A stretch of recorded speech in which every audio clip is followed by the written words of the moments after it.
Our first reading today is interesting in the story of Abram, or who we call Abraham, is a very foundational story, not only in the Jewish Christian tradition, but Abraham is seen as a father in faith of the Muslims of the world.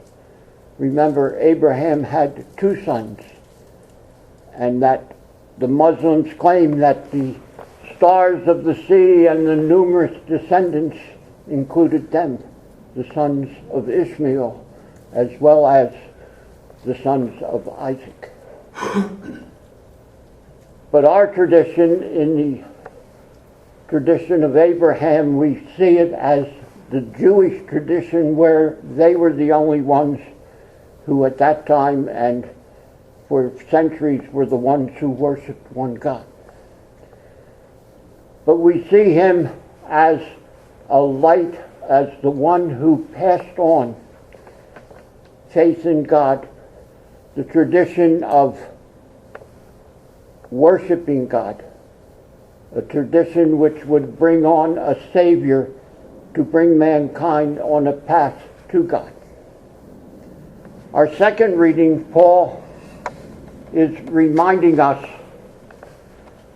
that we are not concerned with the here and now, but that what our journey is, the journey Christ has given us, is a journey to heaven.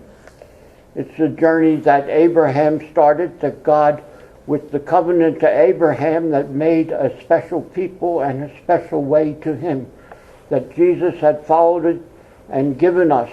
And Paul is reminding them to put their sight on the journey and not on the here and now. They should not be concerned with what is earthly things, but what would be their future in heaven.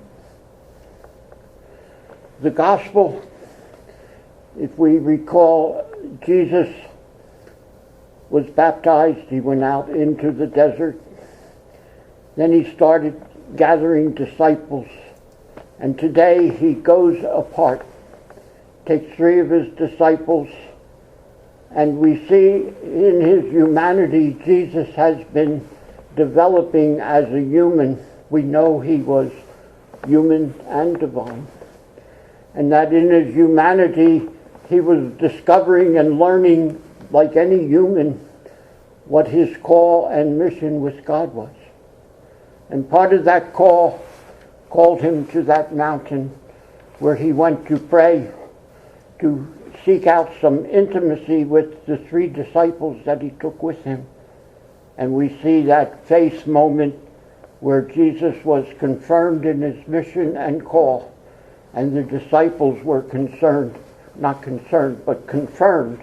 in their faith in seeing Jesus, although it took them quite a while and time to fathom out what it all meant and what they had seen on that mountain.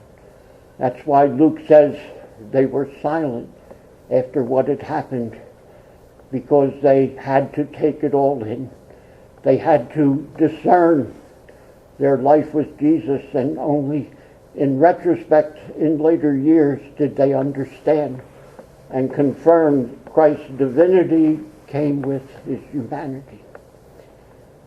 And for us, the readings today tell us we all are called in faith.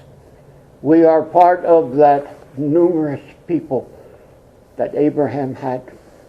All humanity is called to God, each and every one of us. Each and every one of us has a path that is different from everybody else's. Each of us can be tempted. Each of us can do what Paul says and look at the here and now rather than where we're going and answering our call and following it. But at the same time, we can answer that call and follow it and lead ourselves to the Father and follow that journey. Lent is a time to once again look within ourselves, to keep straight on the path, and to follow that path that we started out on and unite ourselves with God and keep going on that path to Him. That journey that was began the day each and every one of us was baptized.